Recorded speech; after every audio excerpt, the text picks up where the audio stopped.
Hey guys, this is Victor Faria. Welcome to the second episode of the podcast, Victory Talks. Today I am here with Hailey Davies. All right, Hailey, introduce yourself. What do you do for work? Go ahead. Well, hi, I'm Hailey Davies. I'm an independent life insurance agent, state broker, and IUL specialist. I've been in the business for almost 2 months now, and for my first 40 days in the business, I IP'd over 70K. Okay, so you guys see 70K in submitted business that actually went on the books. So Hailey was actually with us this week over in Tampa, Florida, and she was at the office. She was working. I guess, what did you think about the environment here?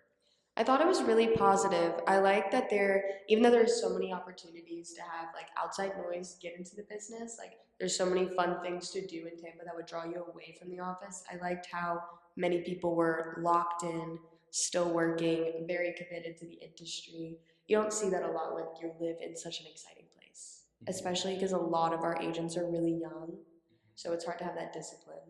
Okay, and you're over at the Montana office, right? Okay, Yes. so she's over from Montana, and she actually came over to the Tampa office for a week, worked with us as well. And with that being said, right, she did 60K in her very first month into the business. What did you do before you did? So I did serving and bartending. I'm very personable. So I'm very comfortable with just talking to people, getting to know them, kind of having like those walls break down, which really is helpful in this industry because they're trusting you with all of their personal information. And obviously there's going to be a lot of like scammers out there in the world, and you want them to know, one, that you're not one, that you're trying to protect their lives, their families' lives, protect them from like financial burdens, help put them in a better position at the end of the day. But it is hard when it's not always face to face. We mainly do virtual. So it's not like you have like that initial first impression where you're meeting someone, seeing their body language, like building that trust level is a lot harder over the phone. So I think that helped me build it faster from being so comfortable with talking to strangers. Okay, that's awesome. And a lot of agents that actually come into our brokerage, I kind of want to take this to the next point here. Right, a lot of agents that come into our brokerage, their first month they usually do 10 to 15K. Kind of run through how you were able to do $60,000 your first month because not everyone does that. Not everyone does that. So it's something that's pretty awesome. Just go ahead and elaborate. I would say it was definitely my work ethic. I would work Monday through Saturday, all day. My one bad habit, I don't wake up early, unfortunately. I sleep like a dead person. But The the sleepy minute girl. I am a sleepy girl, but the minute I get in the office, I am locked in.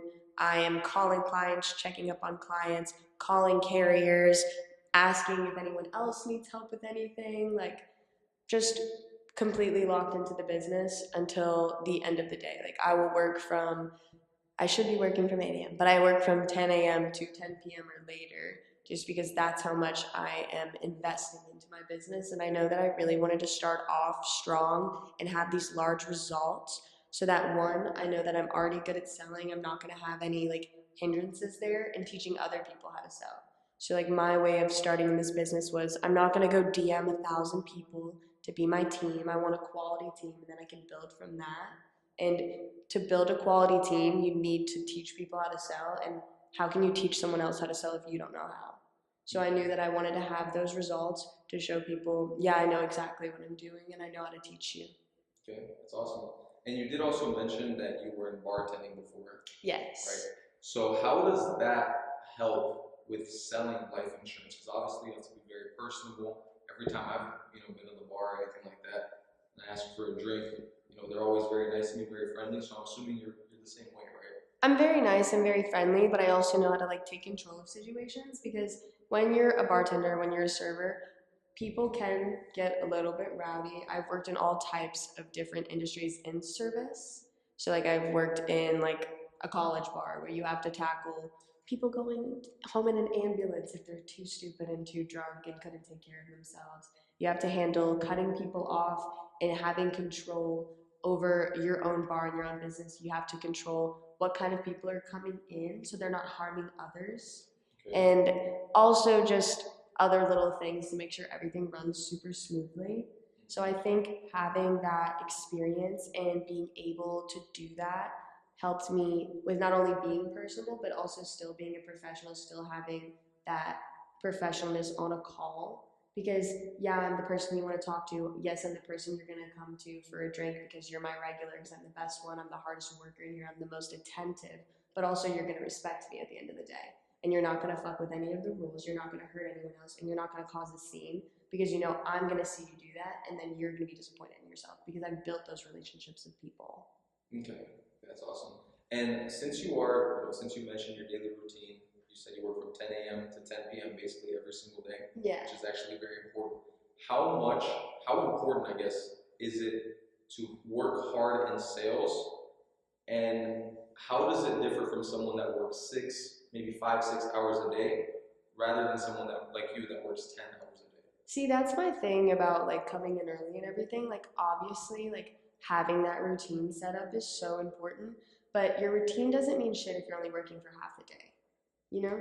Like, say, okay, you went to sales training, amazing, you started your day, went to the gym, went to sales training by 8, so maybe you started at like your day at 6, maybe 5, you know? Okay. Went through your whole routine, did your affirmations, okay, now it's like 9 a.m., you're done with sales training, you've prepped yourself for the day, maybe you call for like an hour, and maybe you like check in clients for like another hour, maybe you recruited for an hour, but by that time it's like 1 or 2 p.m., so you probably went to lunch before that, then it's like 4 or 5, and a lot of the people that I've seen in different offices will just call it a day once it gets to that afternoon point because they're like, oh my god, I started my day so early, I've already been here so long, but they haven't really done much, like at all, if you're realistically thinking about it.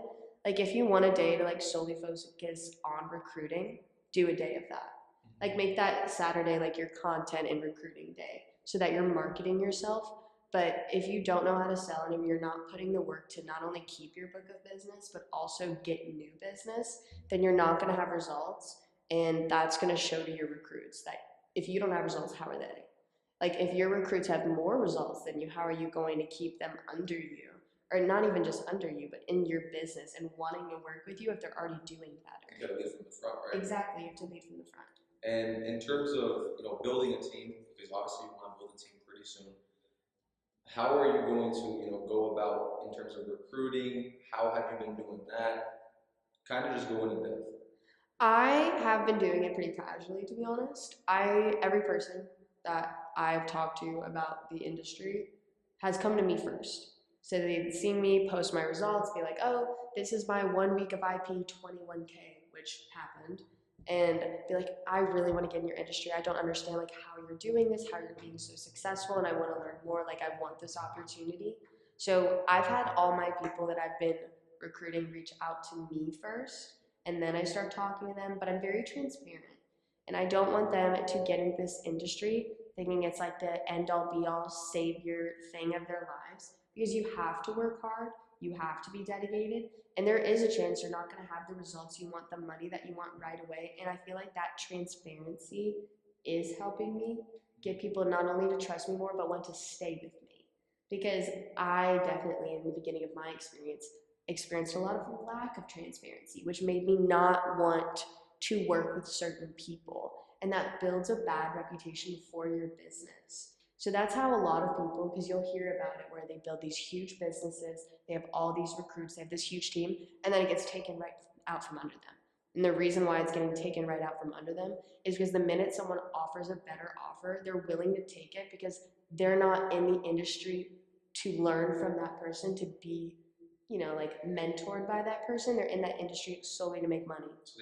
So they jump ship when they think there's a better opportunity or like a better comp raise. But honestly, like, if you have a $0 production, 100% comp of zero is still zero.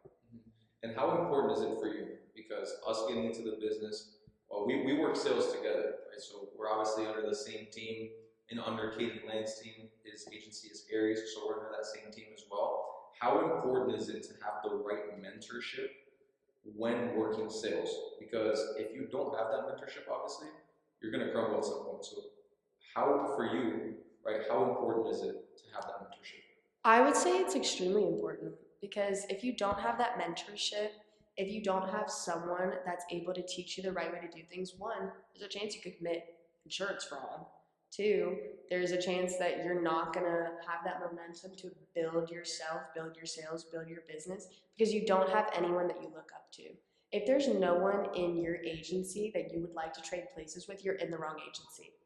Like there has to be someone that you admire and want to be like because what else is going to drive you? Like maybe you can drive yourself, but how long is that going to last before you burn out and don't see any results? You need that person kind of pushing you, that person kind of motivating you to go further in life, right? Yes, I mean like you have to push yourself too. It's not like their responsibility for you to want it. You have to want it for yourself.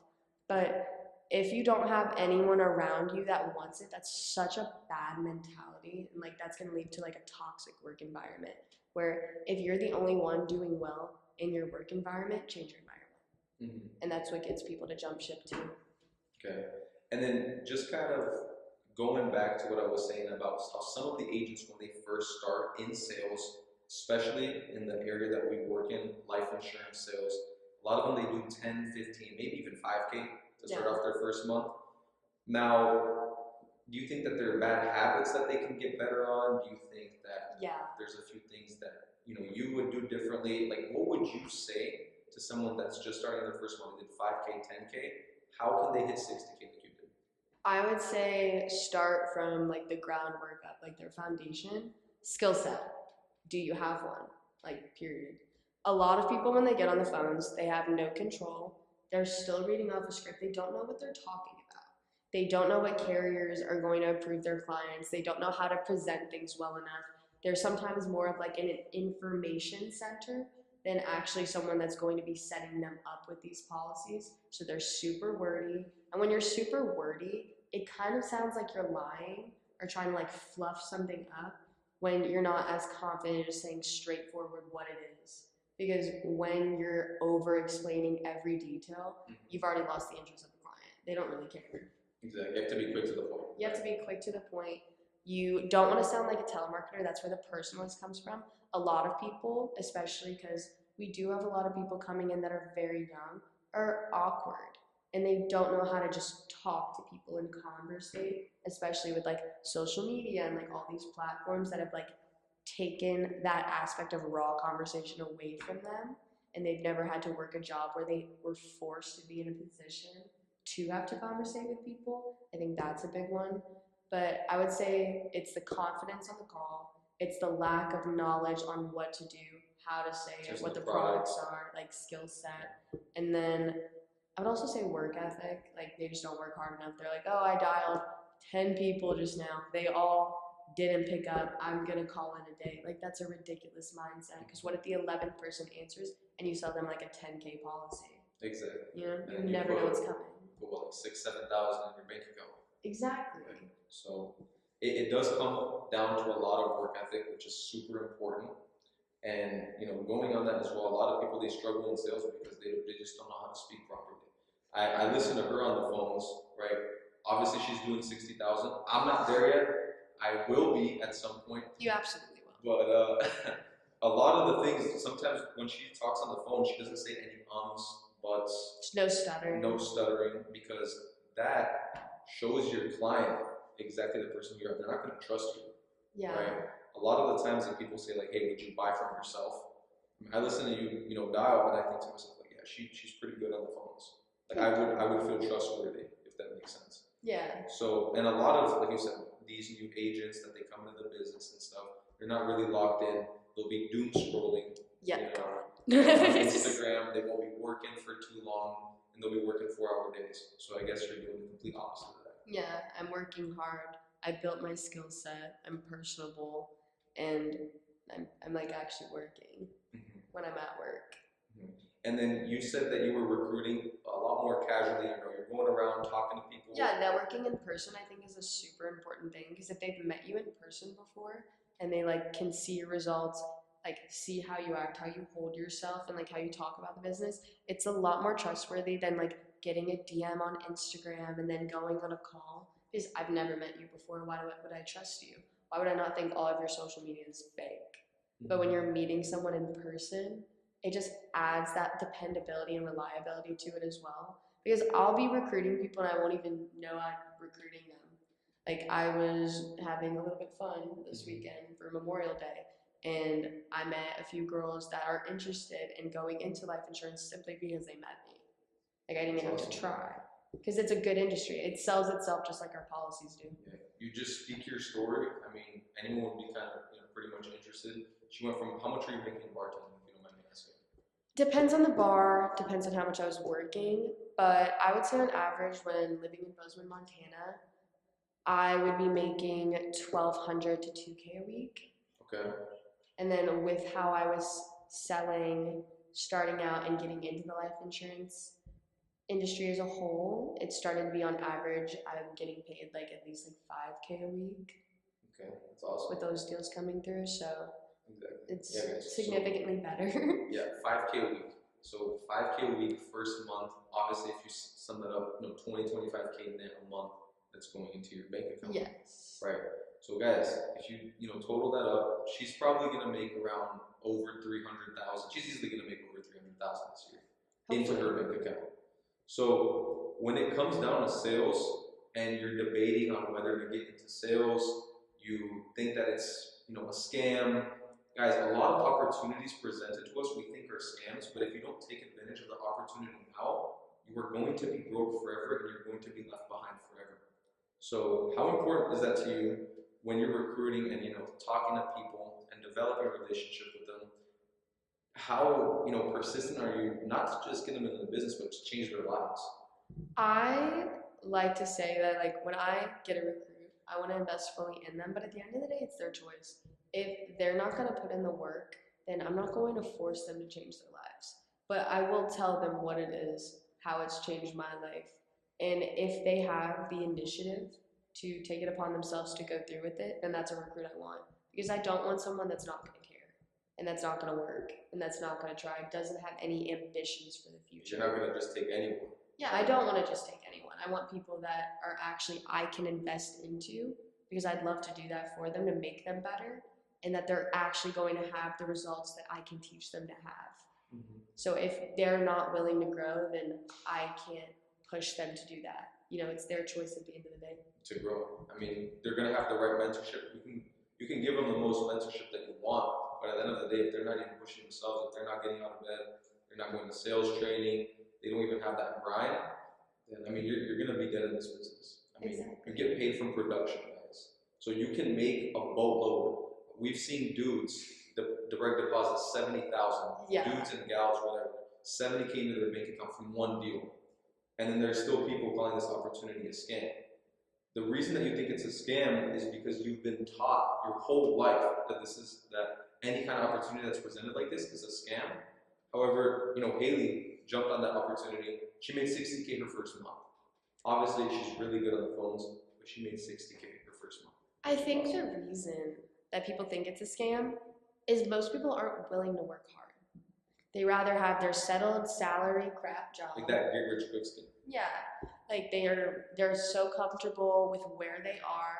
And like obviously, yes, everyone wants to make more money, but that doesn't mean everyone wants to work for it. Exactly. And like no one, unless you inherit money, no one gets rich off not working. Mm-hmm. Exactly. Everybody wants to be, but not everybody wants to climb. Exactly. And that's really important. That's really important, guys. So a lot of the times we may think the opportunity is a scam, but if you just jump on it and you actually work your butt off, guys. I got into business. I was terrible. Okay, I was terrible. I didn't want to invest into my own business, but my mentors told me to invest in my business and that it would 10x my business, and it did. So for you, how much would you say that you're spending on leads every single month? Obviously, you did 60K. You didn't just freeball it. Let that out. I freeballed some of it. I'm not gonna lie. I started out with no money in this business because it took me a while to get my licensing, my fingerprinting done, my contracts approved. Like for those first 40 days, I didn't have all the contracts that I could have really used to sell even more than that. But with what I did, I had all old leads that were warm leads. They're really good leads to them, but they're like bronze leads, aged leads, stuff that hadn't been called for maybe a couple of years, some maybe from last year, from people that couldn't sell them before. So with a new voice, with a new skill set, with more confidence on the phone, I sold a majority of my IP from those old leads. So just from old leads. So Yeah. barely I any would kind of say leads. 50K. Actually, this is exact because from the first 40 days, I did 70K IP. 50K of that is from aged aged IUL or bronze leads, all of that. Anything that I invested in my business starting out, because the IP is still loading for the rest of the stuff that I've recently done, I have about 20K in IUL, and that's the only money that I've put into buying leads so far, which I've put about 4K into leads. And how important is it, obviously, like you mentioned the IUL, how important is it when you explain that to a client? Because well, a lot of times we're putting our clients in their best position. Yeah. Right? How important is a product like that, or a product like even an annuity, which protects against market downturns? I guess explain how important it is to the client, how important it is to the general public that doesn't have information on this. I would say it's a missed opportunity because most people, when they're thinking about life insurance and they really want it, they're like 80 years old. So for men, they're already past the life expectancy age and they're in these crippling medical conditions like cancers, COPD, heart issues, diabetes, to where it's even harder to qualify and more expensive for them. And they expect to pay $10 a month for exactly what they need for a whole life permanent coverage. And that's not how it works. With life insurance, most people aren't preparing to protect themselves and their family when they're young because they think they have all this time. But the longer you wait, the more expensive it's going to get and the harder it is to qualify for. And IUL is the hardest life insurance policy to qualify for, like hands down. But it is the best thing that you can get for yourself because you're not only having a whole life permanent death benefit, it is a large sum to leave a legacy for your family, but you're also having living benefits. So if you ever fell critically, chronically, or terminally ill, you're able to borrow for free, like a tax-free loan, from that death benefit to pay for all those medical expenses. So that's just a free loan to pay if you get sick. And then on top of that, you have a savings account that's growing at an extensive rate that's building upon your income and is tax-free income. So like from paying for a life insurance policy, you're protecting your family with a large sum of money. You're having living benefits if you ever were to fall critically, chronically, or terminally ill. That's another burden. You're protecting your family from paying those medical expenses for you. And then you're also building money on your income just to protect your retirement. If you want to like go take a vacation, if you want to pay for the college fund for your grandkids, you can do that. Exactly. And you can take it out whenever you want and it's tax free. You don't have to lose money to get money. Exactly. And then the annuity as well, for example, because a lot of the people, like you said, they don't even qualify for something like an IUL. But they could qualify for an annuity because it doesn't have a medical background check. Exactly. And annuities, I mean, they work the same way. Yeah. Right? They have the large death benefit and the money you have access to when you need it. Yeah. And it just compounds. It just compounds. Some people think, it doesn't even exist. But a lot of the times it's something that's so powerful in protecting your family, preserving your capital, building financial, security for your family's future. And a lot of people, they don't even know about this, or are they educated on it? So I think that's really important as well. Now, with that being said, right, we are going to start wrapping this up here pretty soon, because it's probably been like 30, 40 minutes. But with that being said, where do you see yourself in a year from now, 5 years, 10 years? Lay out the blueprint for what you want to achieve. Just kind of, tell the people where you're going to be at in a year, 5, 10. Fair. In a year, so I would have been in this business for a year. My goal is to at least hit Hall of Fame, 400K in that would be from December. Like, so my first contract came March 25th to December. I have to hit 400K, which I will. And then I want to hit agency within my first year as well. So that is not only me, but my team producing 100K in back-to-back months. And then I also just see myself like really having a large team, like with good quality people that are also building teams under them as well and being successful and not having like any issues with like bad business, not writing any bad policies, completely catered to the client and starting to grow in their own way of leadership is where I see myself at least a year. In 5 years, I see myself kind of similar to where Jay Baskin is.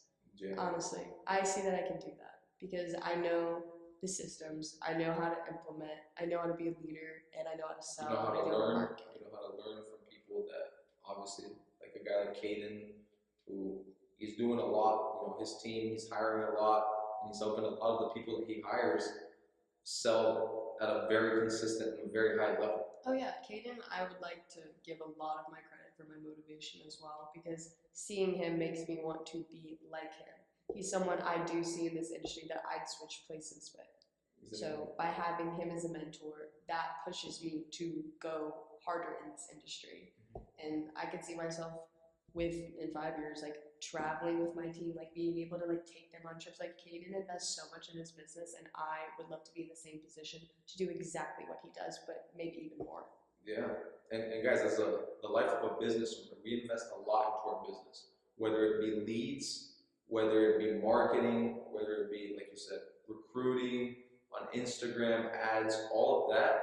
But at the end of the day, this is what it takes. It takes investing $5, $10, $15,000 a month into your own business, so that in 3, 4 years down the road, you're making $400K a month. People think that it doesn't exist, but like you said, you know the systems, you know exactly how it works. Guys like Jay, who is in our hierarchy as well, Caden, a guy that's taught us a lot, right? These guys, they know exactly what they're doing. We're just gonna learn from what they do. I think that's the goal, right? Yeah, the goal is absolutely to learn what they do, but it's also not just learn what they do. It's like to grow past them. Like obviously you don't want to be stagnant. You don't want to be under someone forever. You want to grow your business so big and so incredible that you are them. Like you are the next them. You don't even have to go up to people to present the business. They automatically come to you. Yeah, because you're reliable, you're a credible source. That's my goal. That's awesome. That's awesome. Well, I mean, I'm trying to think of anything else. All my questions pretty much answered. Definitely. Oh, probably referrals. Referrals. Oh yeah, referrals. All right, so I'm gonna edit that part out. Okay. But, and then also with the referrals, right, in the business. I'm gonna edit that out again. Okay, go. All right. So you sell at a high level. Obviously, you buy leads. You sell to leads. People that actually requested life insurance. How important is it to actually get referrals from those people and sell to them as well and help them out as well? Well, it's not required, but you should do it because you'd be stupid not to. So those are free leads. Those are leads you're not using your own income to pay for. Mm-hmm. They're also reliable because if you already have someone in your book of business from that family, obviously most likely you would keep the other person in your book of business from that family as well. Also, it's something you can just have an additional policy sold in that call.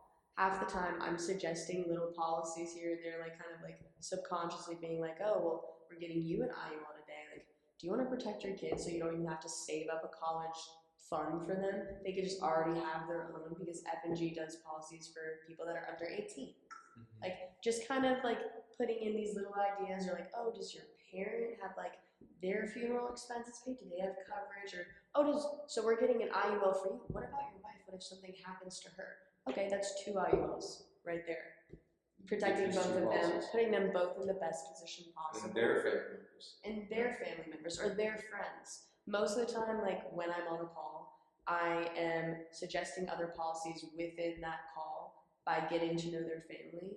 Because then it's not just like trying to make a sale because I'm not pushing for it, but just like telling them like little bits of information as I have a loading page during an application.